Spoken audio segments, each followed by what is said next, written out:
Hello everyone, welcome to this lecture. In this lecture, we're going to talk about strings.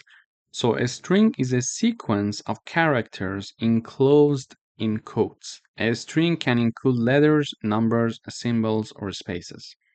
So in order to initialize one string, I am giving it a name R equals, and in quotes, I'm having the string that I want. It is, for example, in this case, Reza Shahin. So a variable R is assigned a string, and this string is Reza Shahin. I can have another string, for example, it could be hello world.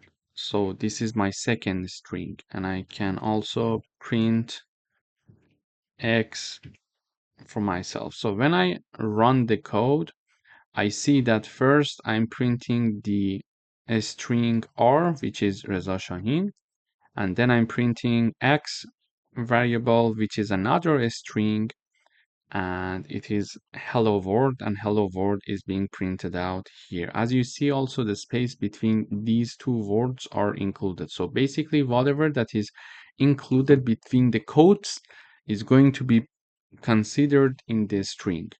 So this is how we declare and we print out one string in Python. Thank you for watching.